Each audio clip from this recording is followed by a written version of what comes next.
Good morning. I am Michael Santos, and I'm with Prison Professors. And one of the great joys that I have is being able to connect with thousands of people, and hopefully soon tens of thousands of people or millions of people, because I'm really striving to make an impact on people's lives, helping them understand that regardless of what challenges they may be going through today, at any time, somebody can start working towards something better, something more meaningful, something more relevant.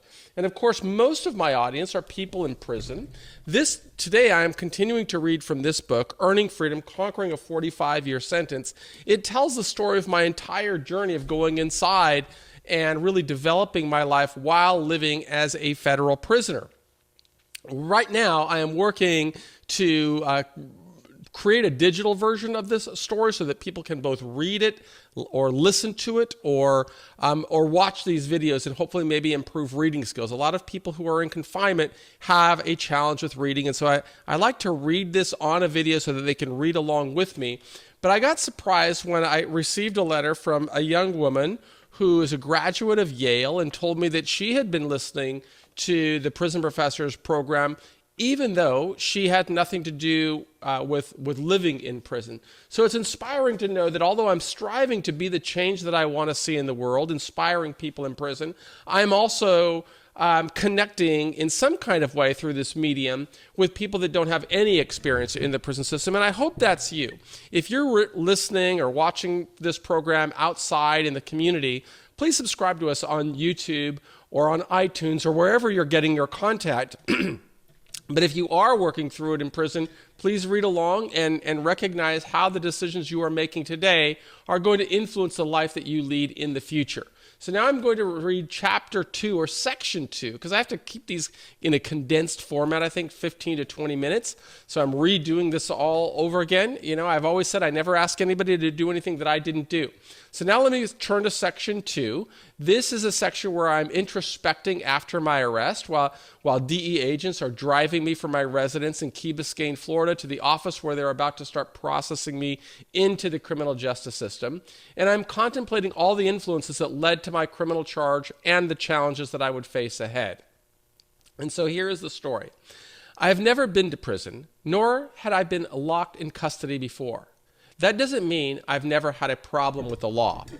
While I was a senior in high school in 1982, I organized a sports gambling pool. When one student couldn't pay his debt, he offered to settle with me by giving me a stereo that he stole. I accepted. A few months later, when police officers caught him in another theft, he told the officers that he had given the stereo to me. That incident led to my conviction for receiving stolen property.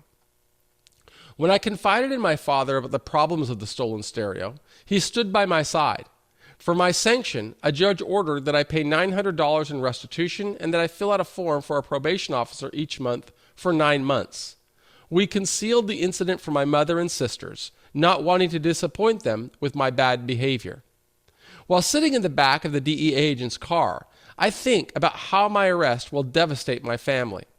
I am now in a predicament that is going to expose the deceitful life I have been living, and I am humiliated. Still, I cannot bring myself to come clean. I've got too much invested in the lies I have already told. I have chosen my path, allowing Raymond to fight my battle. I am determined to go all the way. My father, an immigrant from Cuba, married my mother soon after he settled in California. Together they moved to Seattle, and they built a contracting company that provided well for our family. We lived in a comfortable 5-bedroom home on several acres in Lake Forest Park. A stream with waterfalls ran through our front yard, with a thick forest behind the house. My parents worked hard to give my 2 sisters and me every advantage. They tried to prepare us for success, grooming me to lead the family company. My father took pride in operating heavy equipment, pouring concrete, and creating lasting value for our community.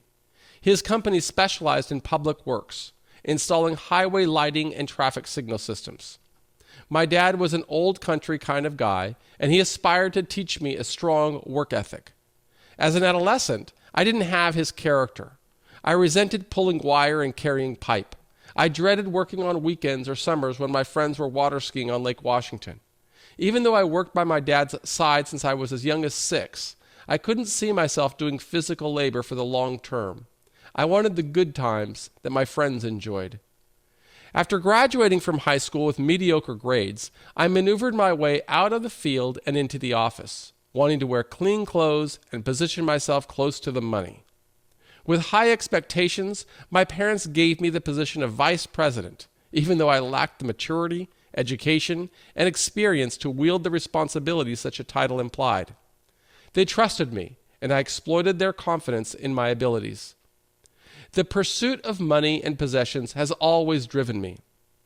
With a sense of entitlement, I wanted more than what my parents gave me. Their friends were professionals and business owners, people whose influence and style impressed me. The family business was small when I joined it full-time after graduating high school, employing only a few electricians.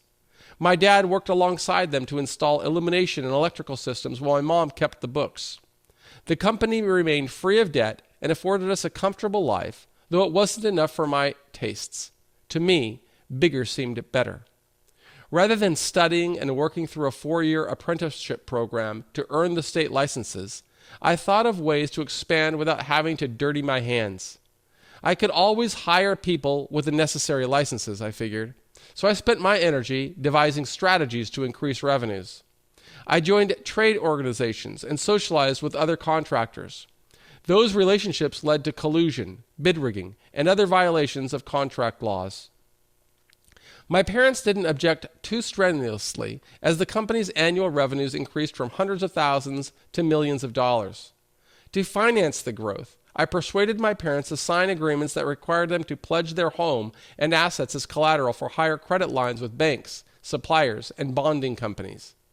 Within 3 years, I convinced my parents to expand the company from one of boring stability into a leveraged business with more than 50 employees. My dad could oversee jobs across the state while I acted as the big man, schmoozing with people and working with numbers that impressed me.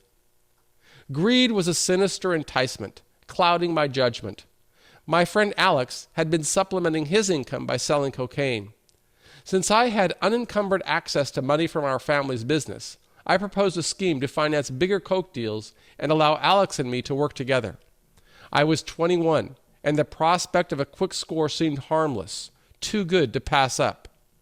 Taylor, our mutual acquaintance, agreed to supply us with several kilograms of cocaine.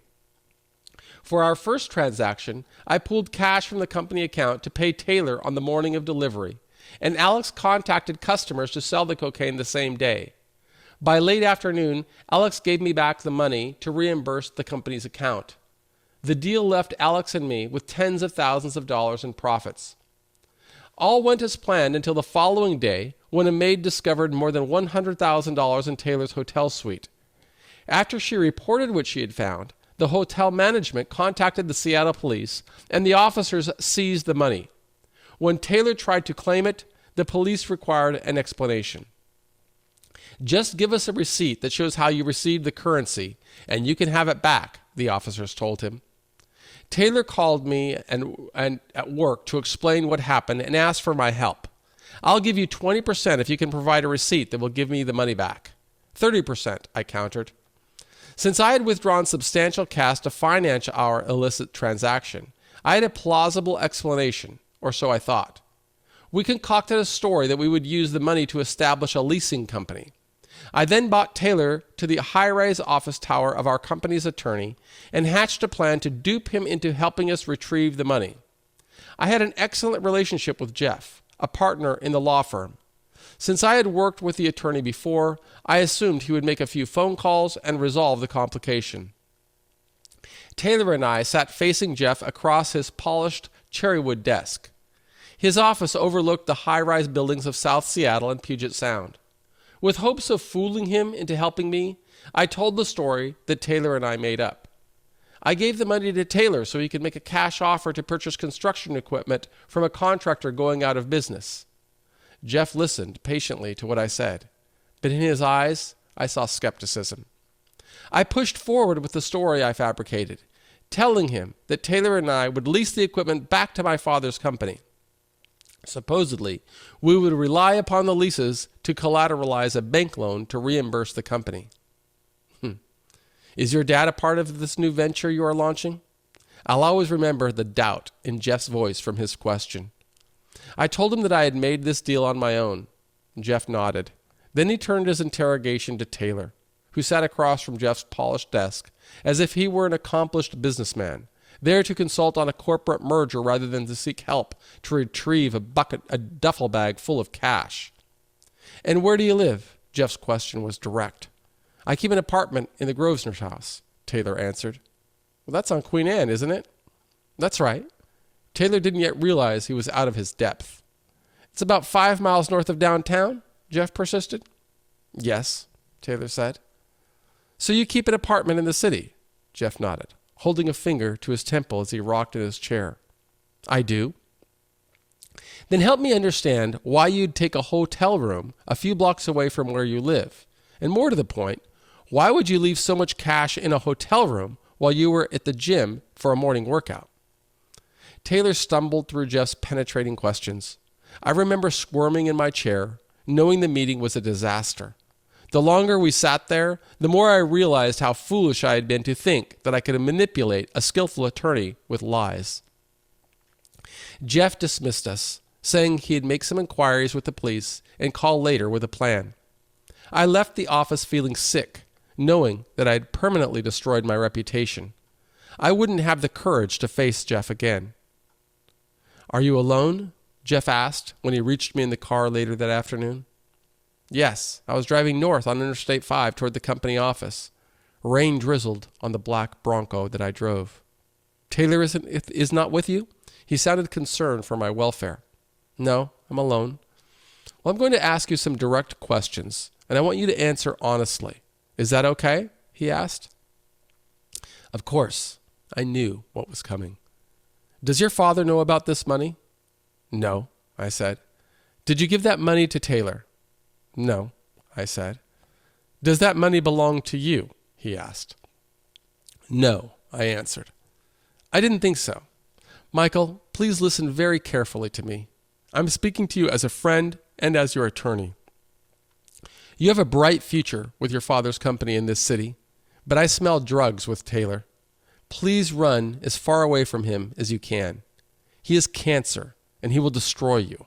Do you understand? Yes, you're right. I'm sorry I brought Taylor to your office. That's okay, he said. We'll keep our meeting today between us. Despite his kind tone, I sensed that I had lost his respect. I hung up, humiliated. Taylor had created the problem by leaving me in a hotel suite while he exercised. By intervening, I made Taylor's problems my own. There wasn't any way for me to erase what I had done or reestablish trust with Jeff. Instead of running away from Taylor as Jeff advised, I did the opposite. I abandoned my responsibilities and obligations to our family business. My poor judgment had forced my hand. Considering the irrevocable damage I had done to my reputation, I chose to leave Seattle for Miami, intending to earn a few million by becoming a coke dealer. And that's how the scheme began that led to where I sit now, locked up in the back of a DEA agent's car. I am now a prisoner on my way to new places and unknown experiences. And for those people in jail or prison, I always ask a couple of retention questions at the end of each section. Number 1, why did Michael bring Taylor to a meeting with his lawyer? Number 2, what kind of company did Michael's father own? And number 3, what kind of student was Michael in high school? And then one critical thinking question. When you contemplate a challenge you encountered in the past, what thoughts do you have about your initial response to the challenge? Now, my hopes are that people who are going through challenges today recognize that they are sowing seeds. And every day, the seeds that they sow are going to have a direct relationship on what they become in the future. It's so important to realize that regardless of where we are today, we can begin working towards something better. I had to learn that while working through 9,500 days in prison. But now I have completed my sentence. It's been almost 10 years. I completed that sentence in August of 2013, and I'm recording this version of the story in July 2022. So it's almost been a full 10 years since I transferred from a federal prison to a halfway house where I served my final year. So I have really been out of prison for 10 full years, but I was still in a halfway house. Where are you going to be in the years when you come back to society, if you're living inside of a jail or a prison now? The sooner you start asking that question, the sooner you can start creating a deliberate plan that will help you emerge successfully. I am Michael Santos with Prison Professors, and I'm grateful for this opportunity to share this story with each of you. Thanks.